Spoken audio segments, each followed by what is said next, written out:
Welcome to the free audio sample of Understanding the Heart, Surprising Insights into the Evolutionary Origins of Heart Disease, and Why It Matters. Written by Dr. Stephen Hussey. What follows is the introduction and Chapter 1, Order and Energy. Visit chelseagreen.com for more information. To purchase now, find links in the description below. Introduction. It happened shortly before noon on January 5th, 2021. I was in my kitchen making lunch when I turned to get something out of the refrigerator and felt a sudden pain in my chest. At first, I thought my pec muscle was tightening up after the workout I'd done 45 minutes prior. But then, the pain intensified, and soon it was so bad I couldn't continue cooking. I turned off the stove, stood still for a moment in the kitchen, and then, feeling flushed and hot, walked outside into the backyard to sit for a minute and cool off. Outside, the pain continued to intensify. I realized that whatever was happening to me wasn't normal and that I needed to get help immediately.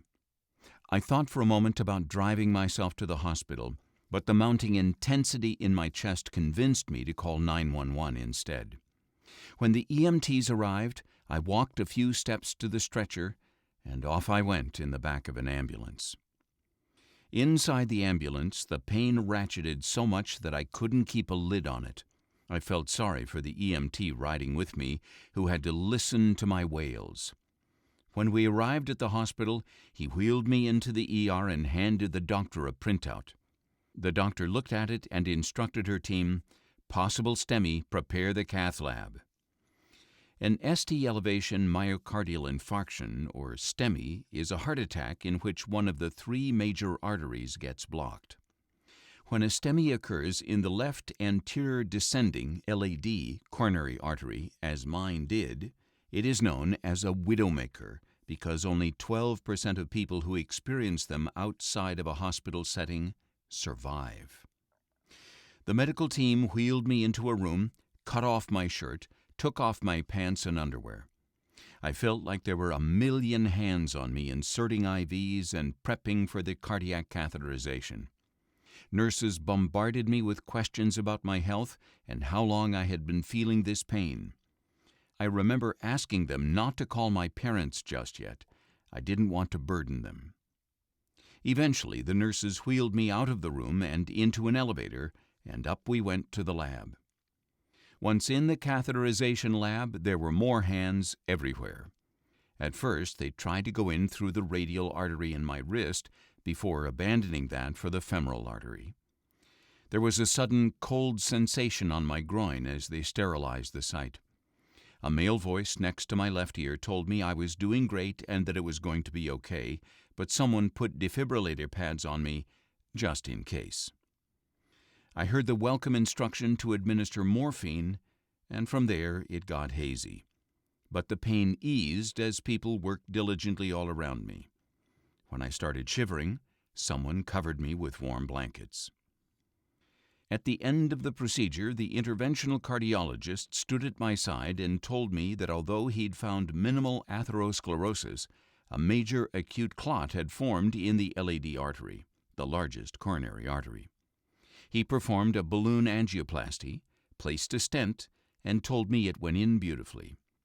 I uttered an exhausted "thank you" before the man who saved my life turned and walked away. I make my living as a chiropractor, so though I'm not an MD, I have enough training in anatomy, physiology, pathology, neurology, nutrition, and clinical diagnosis to understand the gravity of what I was experiencing that January afternoon, even while it was playing out.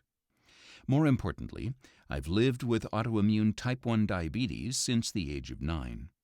Even as a child, I understood that being diabetic increased my risk of other health conditions, including poor eyesight, weak circulation, and damaged kidneys, and that the diet and lifestyle choices I make to control my diabetes would have a major impact on how long and how well I'll live. Because I've never been able to take my health for granted, I've always kept tight control of my blood sugars through diet and exercise, and dedicated myself to learning as much as I could about my own health in order to avoid becoming a statistic. I've also understood from a young age that having type 1 diabetes heavily predisposes me to oxidative stress, insulin resistance, and an imbalanced stress response, all topics I'll discuss in this book. These predispositions double or even quadruple my risk of heart disease. But I'm hardly alone in facing that terrifying prospect. The occurrence of heart disease has reached epic proportions. In 2018, there were approximately 720,000 first-time heart attacks and 335,000 recurrent heart attacks in the United States. By 2035, it is estimated that more than 130 million people in the United States will have some form of cardiovascular disease. The annual direct and indirect cost of heart disease and stroke in the United States is estimated at approximately $329.7 billion. The cardiovascular system is the human body's most commonly diseased system, and despite all the latest technology, drugs, and surgeries, it's getting sicker and sicker in more and more people. The medical orthodoxy about heart disease is that saturated fat and cholesterol clog up our arteries, leading to coronary atherosclerosis and heart attacks. It is also thought that measuring cholesterol, especially low-density lipoprotein, LDL cholesterol, is the best indicator of heart attack risk. As a young adult, when I asked my doctors why people with type 1 diabetes were at particular risk, they offered various explanations of how high blood sugars damage arteries. But I always sensed there was more to the story. Every time I heard something about cardiovascular disease, no matter how far out there it seemed, my ears perked up and I soaked in as much as I could.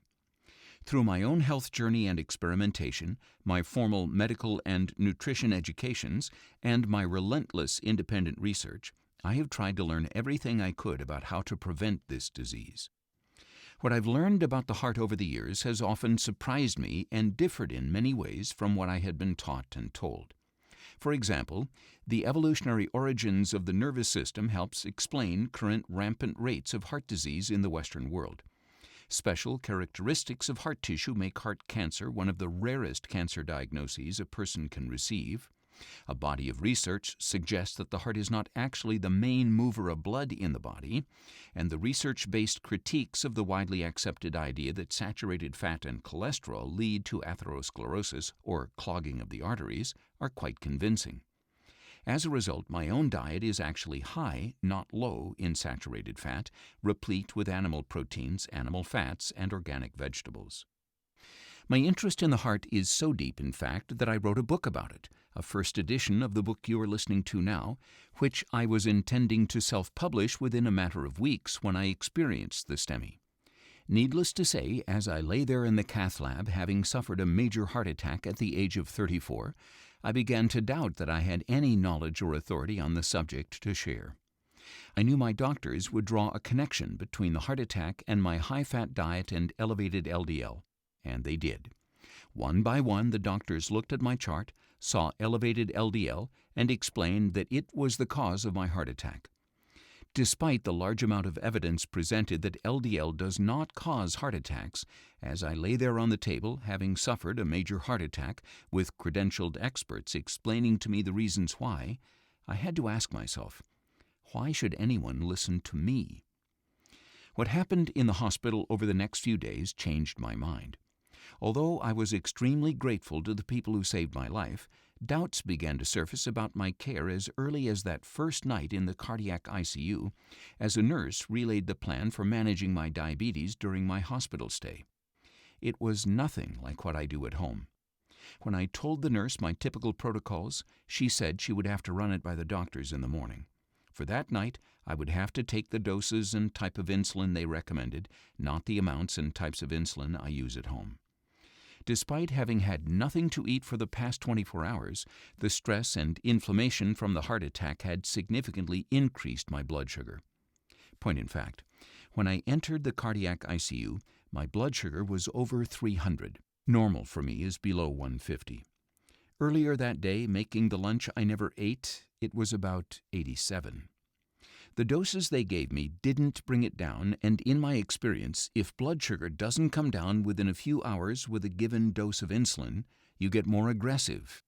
In the hospital, no matter how high my blood sugar tested between meals, they would only administer insulin at mealtimes. The following day, I requested to speak with the doctor.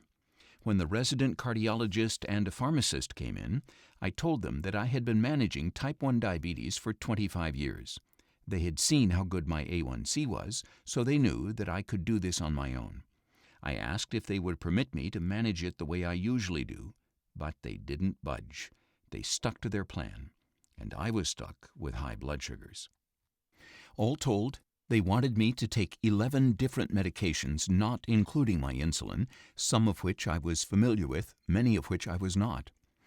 As I watched ESPN, messages kept popping up on the screen telling me I had a new medication, and a moment later a nurse would come in to try and administer it. But the only doctor I'd spoken to about medication was the cardiologist, and that was specifically about insulin. I was uncomfortable taking the other medications until I had an opportunity to speak with a doctor and understand what I was being prescribed and why. I wasn't necessarily opposed to taking medication. I get it. I had just had a heart attack. I just didn't want to take medication I didn't understand until I had an opportunity to speak with someone who did. The attending cardiologist arrived for rounds with a handful of interns and residents mid-morning. He began by telling me I needed to take a blood thinner for a year and a baby aspirin every day for the rest of my life to prevent a clot from forming around the stent. This made some sense to me. I had never had a stent in my body. There was no telling how my body would respond to it. However, I also had some concerns about the long-term use of blood thinners and baby aspirin. I was aware that chronic aspirin use has been shown to increase the likelihood of gastrointestinal bleeds and kidney failure, which I'll cover in Chapter 17. As a type 1 diabetic, I already had increased risk of kidney failure. When I asked the doctor's opinion about the baby aspirin, he told me there is old research suggesting a connection to kidney failure, but that it wasn't a real concern. I agreed to disagree and moved on to the blood thinner. I told him the few doses of the blood thinner I had taken was giving me bloody noses. He replied that the hospital air is dry and many patients experienced this. "What about magnesium?" I asked. "What about it?" he said. "I know that if you test it in the blood and it's low, you should take it." I clarified. "I mean, use it as a blood thinner." "Magnesium is not a blood thinner," the attending cardiologist replied. I knew that wasn't true. Magnesium has been shown to decrease viscosity of the blood, especially in combination with vitamin E, and prevent clotting. Granted, I didn't know if it would have the same effect as a medication in preventing a clot after a stent. I was hoping to discuss that. No luck. The doctor told me he was not going to comment further on magnesium because he was only familiar with allopathic treatments, an answer I could respect. However, the doctor then promptly left the room before I had the opportunity to ask any additional questions about the other medications I was being prescribed. Of course, I'm not an MD and certainly not a cardiologist. I'm speaking as a well-educated patient. Not having the opportunity to even ask these sorts of questions made me feel like the doctors were treating my disease, a heart attack, instead of assessing me as a patient and a person. Trying not to be rude with my concerns was starting to become difficult, and yet I also felt it was essential for me to understand the medications I was taking and why. Informed consent is supposed to be the hallmark of good medicine, but I felt that I had not been informed about what I was consenting to or why. How does one navigate this, especially as one is lying in a hospital bed, exhausted and vulnerable, having just suffered a near-fatal experience? That evening, I was well enough to move from the cardiac ICU to a room on the cardiology floor. Of the 11 medications that my doctors expected me to take, I had only taken the blood thinner and one of the blood pressure medications, a beta blocker called metoprolol, aside from the insulin. Metoprolol has been shown to decrease insulin sensitivity over time, so while I don't think it contributed to the struggles I had regulating my blood sugar that night, I had only had 2 doses of metoprolol by that point, and my blood sugar struggles probably had more to do with the poor management of my diabetes by the doctors than metoprolol. I later felt surprised that as a type 1 diabetic, I'd been prescribed metoprolol for long-term use, especially as opposed to other beta blockers which have been shown to increase insulin sensitivity. The doctor had also recommended a second blood pressure medication, an ACE inhibitor, but since my blood pressure is normally on the lower end, I decided to take only the metoprolol. I think that was a good decision. In the middle of the night, a nurse came in to take my blood pressure. It had dropped to 98/50, which is very low even for me. After she left, I realized I was hot. I sat up in bed, slowly, and eventually stood up to turn down the thermostat. Halfway to the thermostat, I got very lightheaded and reached for the wall so I wouldn't fall over. I steadied myself, turned down the thermostat, and got back in bed, grateful I hadn't agreed to the additional blood pressure medication. The next day, I persuaded one of the resident physicians to show me the images of my echocardiogram and explain to me what they were trying to accomplish with each of the 11 recommended medications. Many doctors and nurses had already told me that, based on my echocardiogram, the ejection fraction of my heart had dropped to about 35 to 40%. The ejection fraction is the amount of blood that leaves the left ventricle with each contraction. A normal ejection fraction is 50 to 70%. The damage done to my heart was in the septum, the heart muscle tissue between the two ventricles. The resident explained that the purpose of the 2 blood pressure medications was to decrease the workload on the heart by decreasing the signals that tell it to increase pressure or beat faster. This would prevent what is called cardiac remodeling, which is where weakened areas of the heart can change shape while my heart tissue healed. If my heart did remodel, it could lead to the development of chronic heart failure. I agreed with him that this was important, but expressed my concern with dropping my blood pressure. He said that my body would get used to the medications and that would stop happening. However, I also know that his recommendations and the standard of care for cardiac events are based on the conventional wisdom that the heart is the main mover of the blood in the body. In fact, and I realize this may be hard to accept, there is a good body of evidence, which I discuss in Chapter 6, that the heart is not actually the main mover of blood in the body. There is also a body of evidence suggesting there are other methods besides blood pressure medications to upregulate the flow of blood, thereby preventing cardiac remodeling, including a fascinating medicine called Wabane, see Chapter 17, and the use of infrared sauna, see Chapter 6. After talking with a resident physician, of the 11 I had been prescribed, I concluded that there were only 4 medications worth consideration. He thought I should definitely be on the aspirin and blood thinner, as well as the 2 blood pressure medications. Later in the day, the cardiac rehab nurse came in. She was very sweet and gave me lots of good information. She said the approach to recovering as much of my heart function as possible was time, rest, and medications. Later in the day, a different nurse, the heart failure nurse, came in to educate me on how best to prevent the development of heart failure, which is common after a heart attack. She explained that since my ejection fraction was low, there was a risk of blood getting backed up and that fluid could start to pool in my lungs and other areas of my body. She echoed what the cardiac rehab nurse told me. Time, rest, and medications were the best prevention. What she said next shocked me. She outlined the recommended diet to prevent heart failure. She told me first off that I needed to drastically restrict my salt intake because too much would cause fluid retention. I will debunk that idea and other nutritional fallacies in Chapters 10 and 11 and show how it might even be harmful to restrict sodium. Then we moved on to diet. While the vegetables, fruits, and lean meats on the list were acceptable because they are whole foods, my jaw dropped at the other foods recommended as heart healthy. They included canned fruit, fruit juices, instant breakfast, margarine, mayonnaise, tofu, breads and cereals, cornstarch, sherbet, sugar, jellies and jams, graham and animal crackers, and cookies and fig bars. I could not believe she was recommending a diet so high in processed foods, especially the processed grains, sugars, and vegetable oils. I knew right then and there that I would not be following the recommended diet. It looked to me like a one-way ticket right back into the hospital and to chronic poor health. That evening, my nurse told me I might be discharged in the morning. I was relieved. I couldn't wait to get home and start my own carefully planned heart healing routine. In the morning, I spoke again with one of the resident physicians, and we had a good conversation about my situation. She still thought I should do everything they were telling me to do, like take all the medications, but she also acknowledged that it was obvious I was putting a lot of thought into my decisions. Then I met a different attending physician for the first time. I told him I had been feeling better every day and doing very well under the circumstances. He said that was great. Then he said he was not going to have a discussion with me about medication. He'd heard that I'd made up my mind and he didn't want to discuss it. I was discharged from the hospital later that morning. A few days later, I was reviewing my medical records, which I had requested be sent to me from the hospital.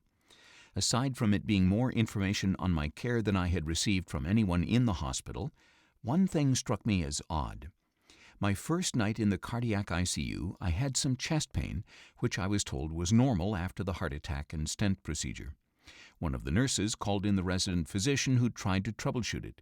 She asked me a lot of questions, and I remember answering one with a lengthy explanation of the stress I had been under.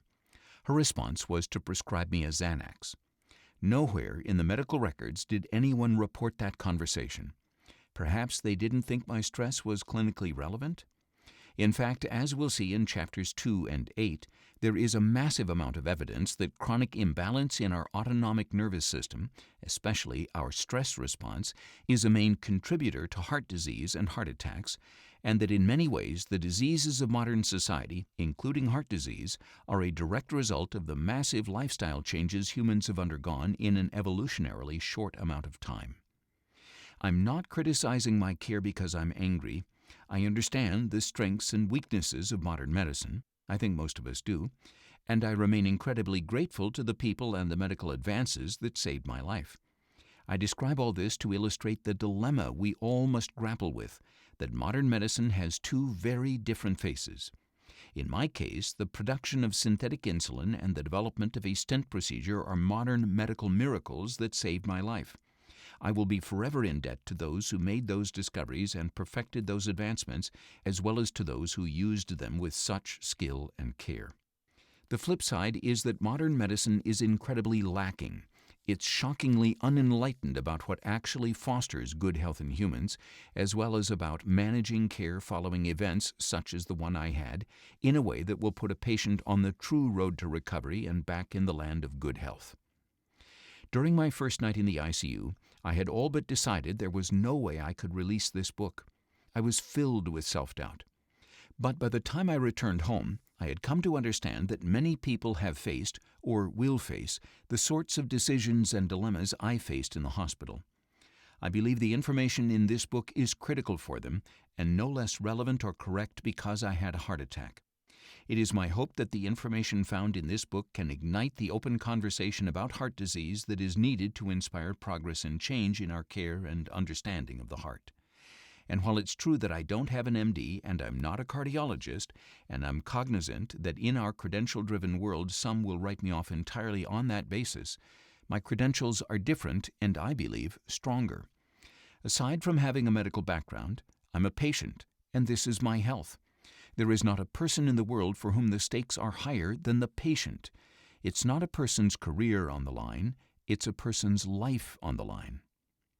That said, my goal in writing and publishing this book is not to be right or to prove anyone else wrong, so much as it is to seek the truth wherever it may lie. I know we can't do that without open-minded, honest, and unbiased discourse. I was deeply disturbed in the hospital by the shutdown of conversation about alternative ideas and therapies. As soon as I started to question my doctor's recommendations and approaches, I felt immediately branded as non-compliant and cast out of conversation about my own care. All I really wanted was to have a discussion about my treatment options. I was taking the recommendations and my recovery seriously. I valued the doctor's expertise and opinions and wanted as much information as possible. What in the world is going on with medical care that's so threatening? How did we get so far off course? As soon as I was discharged from the hospital, I began a routine to restore the health of my heart. The rationale behind my approach is laid out in the pages of this book. I was told that if I didn't restrict salt, eat the recommended diet, or take the aspirin, ACE inhibitor, beta blocker, and statin, my heart would not fully recover. I did not follow these recommendations. Instead, I sought the advice of a cardiologist who treats the whole person and who helped me decide what medications to take on a short-term basis and what ones to avoid altogether. I started by taking 2 medications, the blood thinner and the ACE inhibitor, for a month, then just the blood thinner for the next 6 months. After 6 months, I stopped taking any prescription medications. I've also relied on a nutrient-dense diet and supplements like magnesium, taurine, L-arginine, and carnitine, as well as wabane, and I have procured an infrared sauna and use it often. I make it a top priority to manage stress and expose my body to environments that help it be more resilient in the face of stress. This proved difficult at first because a new stress emerged following my heart attack. My confidence in my health was shaken. At times during my recovery, it felt almost as if my relationship with my heart was strained, like my heart had lost my trust and vice versa. As I healed, recovered, and slowly returned to normal activity, my emotional relationship with my heart recovered as well. How's it working out for me? So far, so good. At my 3-month follow-up, my echocardiogram report indicated that my interventricular septum, the middle part of the heart muscle that was damaged, had gone from severely akinetic to only mildly hypokinetic. This indicates that the signal conduction of that area of heart tissue was just shy of being normal. My left ventricular ejection fraction had improved from the 35 to 40% to 50 to 55%, the lower end of normal. There was no sign of anything suggesting heart failure. All this said, I want to be clear. If you have heart disease or any symptoms of heart disease, you should be under the care of your physician or cardiologist. I hope that your doctor's goal is to find the underlying causes of your disease and get you to the healthiest state possible, as well as keep you off of medications if practical. If this is not their goal, it may be time to find a new doctor. Many of the ideas presented in this book are very different from what you will find within the medical practice of cardiology, a field of medicine that is proving unsuccessful at preventing heart disease and fostering good heart health. Instead, this book presents information about the heart, what it is, why it is there, the ways it can malfunction, and how we can keep it healthy. It is my hope that being under the care of the correct doctor and being armed with the information in this book will empower people to take back control of their health, to prevent and even reverse heart disease. Part 1. Heart Disease, Billions of Years in the Making. Chapter 1. Order and Energy, the Purpose of Life. To find the true cause of heart disease, we must go back, way back, all the way back to the origins of life at least 3.8 billion years ago, and the famous primordial soup of various molecules, including ammonia, hydrogen, methane, and carbon dioxide. There was no order to these molecules yet, and little to no oxygen yet. Both of those things were to come, oxygen and order both being basic requirements of life as we know it.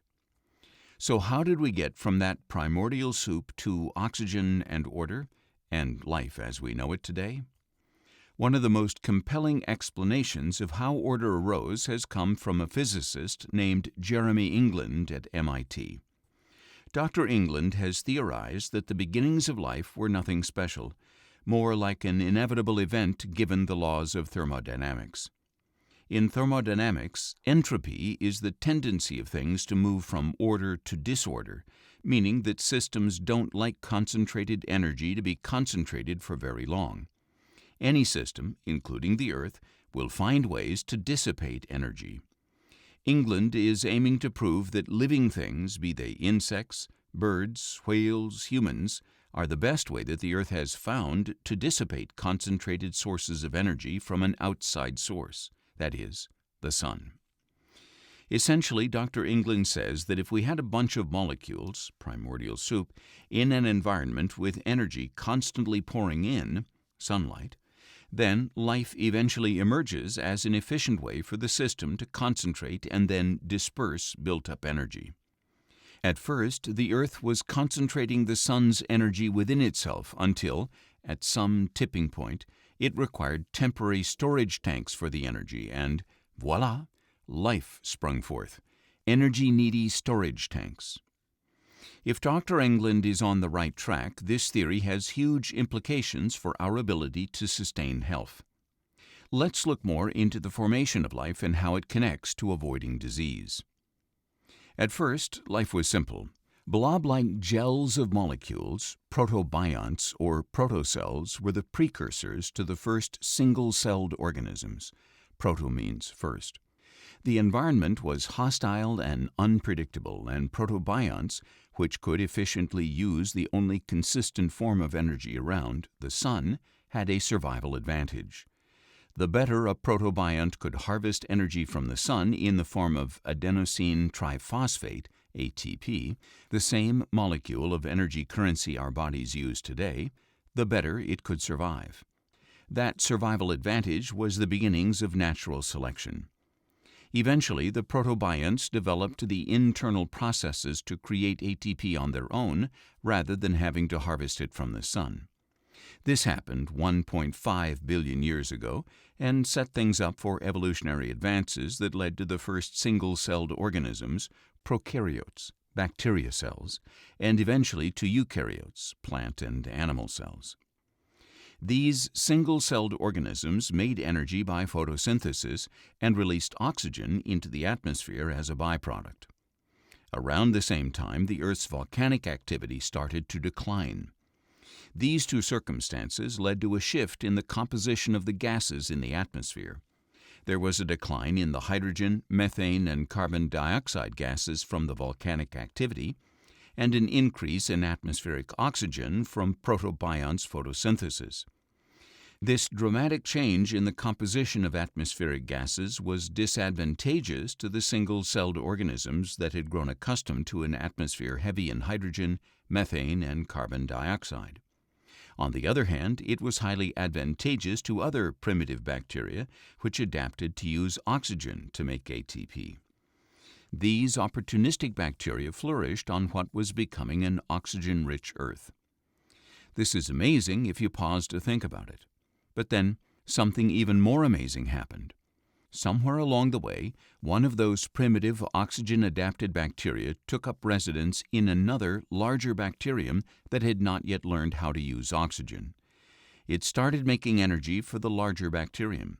Both parties apparently decided it was an agreeable arrangement and thus consummated one of the most exciting partnerships in the history of life on Earth, the symbiotic origins of mitochondria in animal cells, including humans, and of chloroplasts in plants. These bacteria held on to their DNA and their original cell membrane even as they evolved into our mitochondria, the powerhouse of the cell that everyone learned about in middle school biology. The evidence for this is that they have their own DNA, separate from the DNA found in the nucleus of our cells. Further, they have also been found in the bloodstream on their own, doing their job without the need of a cell to keep them alive. These structures are also the only ones in our cells with an inner and outer membrane. This suggests that these once independent entities had a new membrane formed around them in order to become part of the larger bacteria as their energy producer. This relationship still exists today. These bacteria held on to their DNA and their original cell membrane even as they evolved into our mitochondria. Mitochondria were first seen in modern science by Richard Altman in 1886, and by 1890 he determined they were organelles and dubbed them bioblasts. Nearly a decade later, Carl Benda renamed them mitochondria. With these bacteria now assuming the burden of energy production, the larger cell could focus on the processes that led to specialization of cells and the formulation of multicellular life about 600 million years ago. Photosynthesizing bacteria used energy from the sun to build more highly ordered organisms, plants. Plants produced oxygen for the oxygen-hungry bacteria, and life continued evolving into more and more complex forms, each one better at consuming and ordering energy than the last. With life, Earth solved its problem of energy buildup from the sun. While the symbiotic origins of mitochondria and chloroplasts are well accepted in the scientific community, Dr. England's thermodynamic theory is still being developed. He has published some promising preliminary studies that support his theory, but many of his peers consider him far from proving it. However, Rahul Sharpeshkar, a professor of engineering, physics, and microbiology at Dartmouth College, said, "What Jeremy is showing is that as long as you can harvest energy from your environment, order will spontaneously arise and self-tune." This is an important statement. Harvesting energy from your environment is one way of thinking about human health and warding off chronic disease. Let me explain. If what England is saying is true, the very function of life is to absorb energy that has been concentrated into a system, the Earth, and then disperse it. If we fail at harvesting energy from our environment, we will not experience order and self-tuning. One way of looking at health is through the lens of order and disorder. Health is order in the system, and disease is disorder in that system. A healthy cell is ordered and efficient. A diseased cell is disordered and dysfunctional. In a sense, our ability to absorb energy from our environment influences the order or disorder in our bodies. This order or disorder, in turn, influences the state of our health.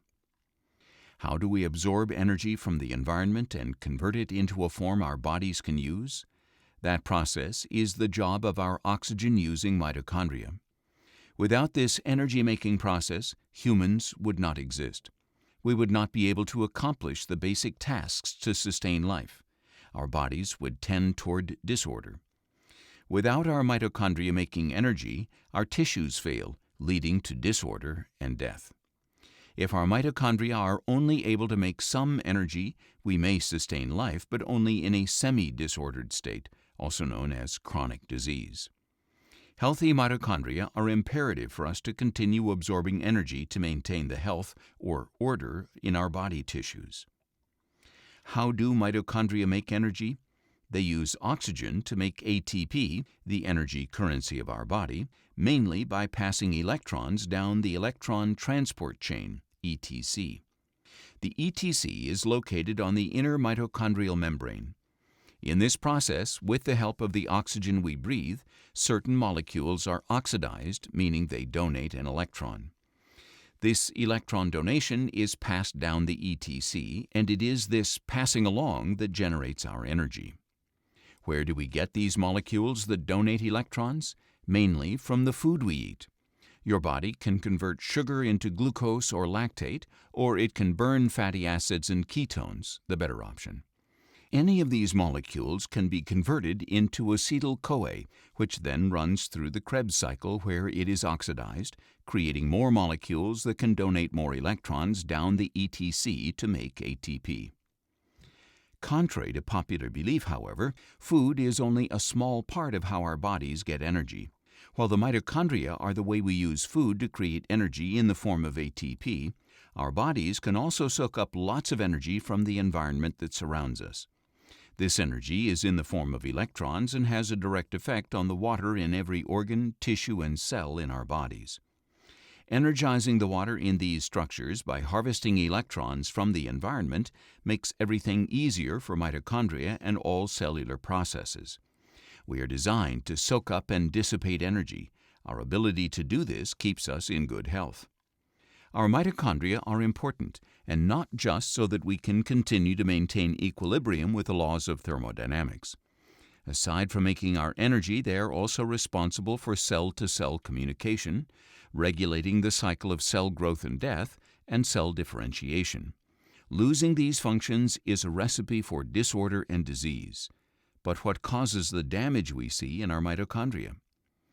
We have been talking a lot about electrons, and we are not going to stop now. Any time energy is produced, a waste product is also produced. Think exhaust from burning gasoline or heat from burning wood.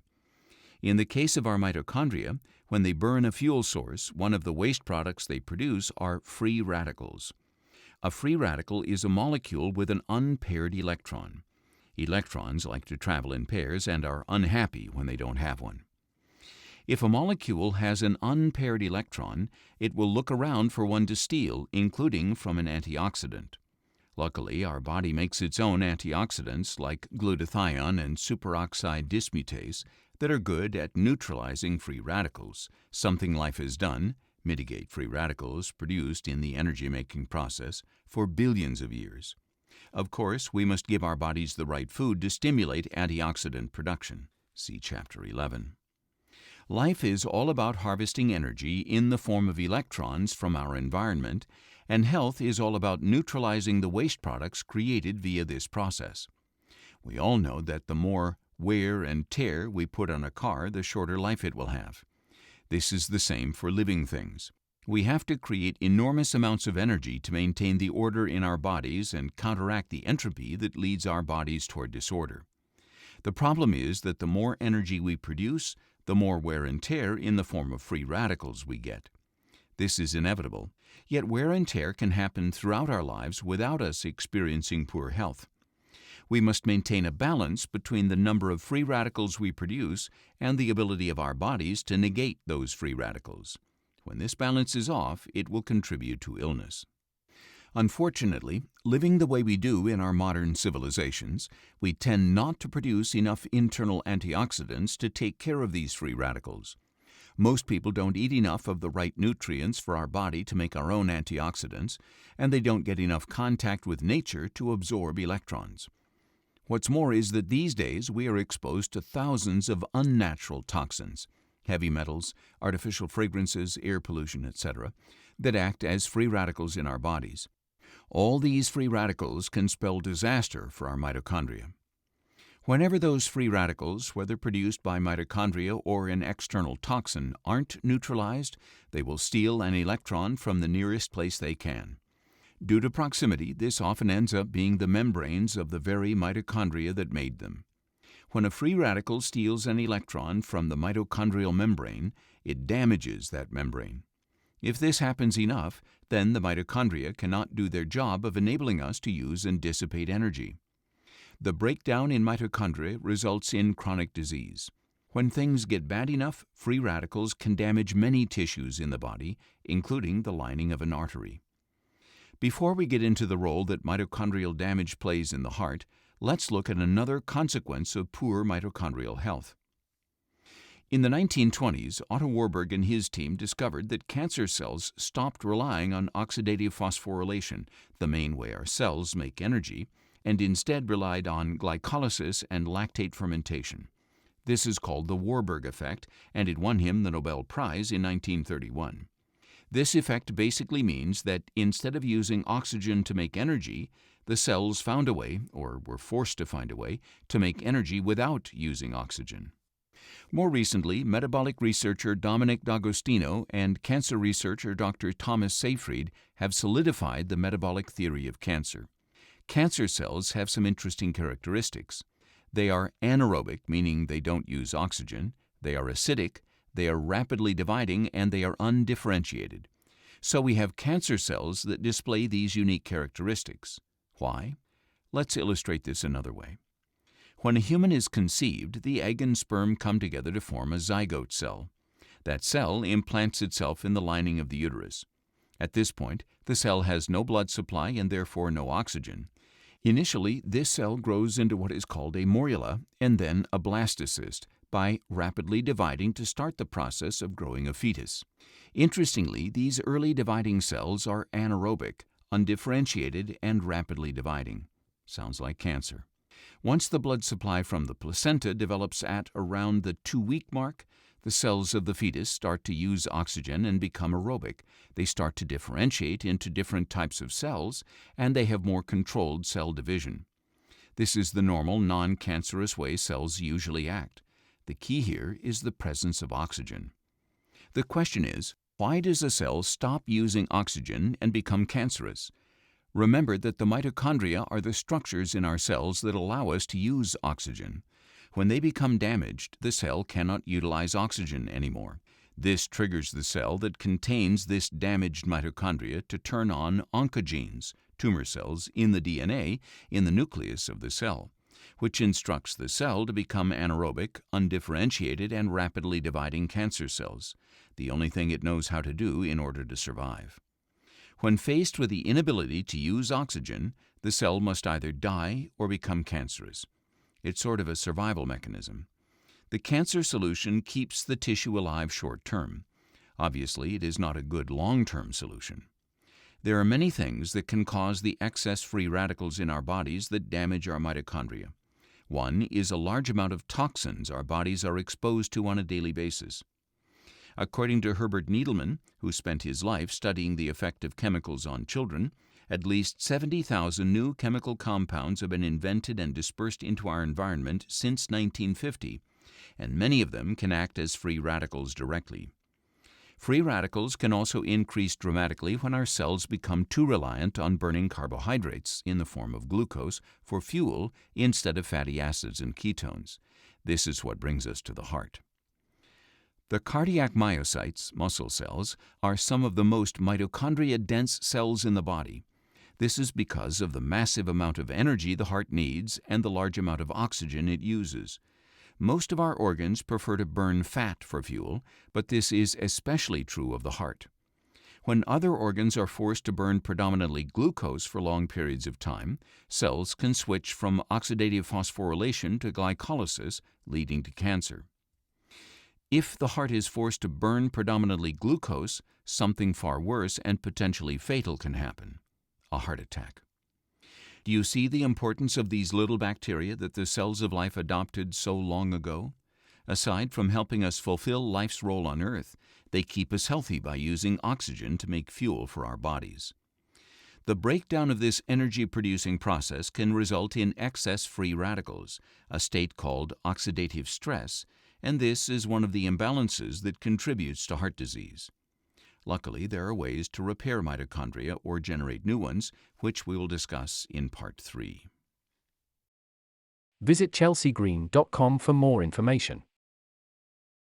To purchase now, find links in the description below.